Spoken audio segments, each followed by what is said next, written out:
Mlaleli wami, le video eyakho. Ngiyazi ukuthi mina imoto anginayo, kodwa kungenzeka ukuthi omunye wabalali bami unayo imoto, noma kuyenzeka ahambe ngemoto yomsebenzi. Namhlanje sizokhuluma ngobungozi bokuhayikisa, noma-ke kunomuntu osiphathele imiyalelo noma ubungozi bokuhayikisa. Sawubona kuphi nakuphi, la kufuneka khona lo mbuzo njengamanje. Kubingelela yena mathinta cebo sitemze mqamela amehla kabanye baqamela mathi bazi. Ngala ngathi ngabe usuku lakho lokuqala ngicela wenze kulungile, press subscribe button, share pin comment. Wenze sure ukuthi uyalike ivideo yethu, ilalela ivideo iphele ebese uyakhomenta ngokuphelele mntana sekhaya.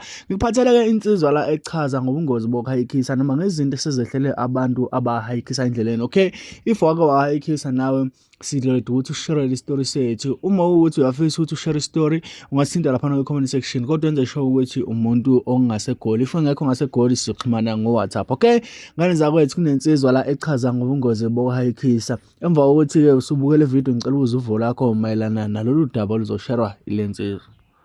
Kufanele ubheke mawuzogibeza umuntu noma abantu ukuthi mayengena emotweni uyakwazi ukuyichaza ukuthi ubani.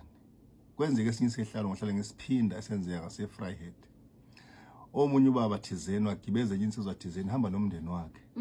Akuphelanga ikilometer yajika insizwa emotweni yathi ngiyayithatha le moto le. Kanti insizwa leni ibiyeqejele kodwa iphethe isibhamu. Dilize ubaba ngesibhamu, unkosikazi wabalekwa ngene ezihlahleni wathatha imoto wahamba. Wazwa bosha sekuphela isikhathi eside lo muntu lona. Ngosizo mhlawumbe lo uphenye nokubothayo. Lo muntu wayesiba nemoto kanti ubuye ejele ubengenamoto kwenzekeni.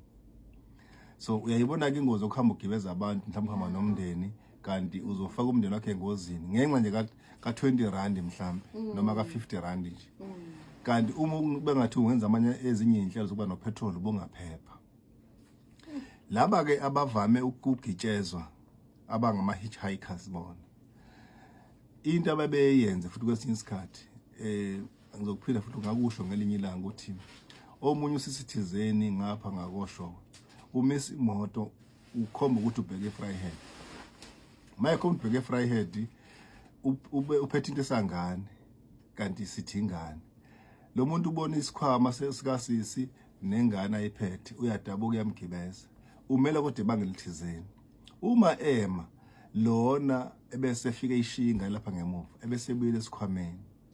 Mayebuyele esikhwameni ethi uyosithatha kanti khona abamvukelayo ubhuti lona. Ebese lo bhuti avele ebaleka ngemoto nalengane engengane. Uzubaleka nengane uzofika epolice station thizeni. Uthi hayibo benigibeza umuntu ngavukelwa abantu ngabaleka nengane nansi ingane. Mase ithobheke nodoli. Akuyona ingane. So bheka izinto ezincane ezenzakalayo.